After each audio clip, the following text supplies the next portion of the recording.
సిగ్గు లేదే జీడిగింజే అంటే నల్లగున్న నాకేం సిగ్గు అన్నదట. ఇగో కొందరు తాగుబోతులు కూడా అంతే. ఎన్నిసార్లు చెప్పినా కుక్కతోక వంకర అన్నట్టే చేస్తారు. గట్లనే గీ జీడిత్తుగాడు కూడా ఓ ఘనకార్యం ఎలుగబెట్టిండు.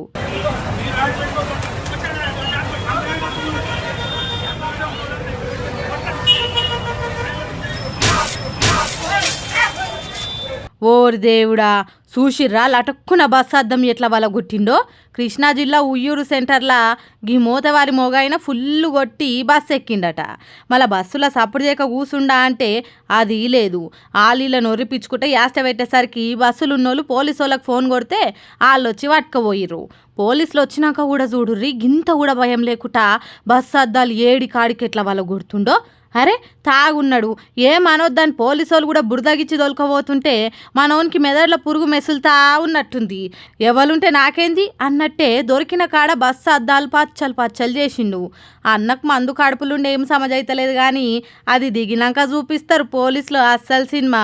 మైల పోలు తీస్తే మళ్ళీ ఆయననే వచ్చి పలగొట్టిన అద్దాలు వేపిస్తాడు అని మాట్లాడుకుంటుర్రు ఆడున్న జనాలు.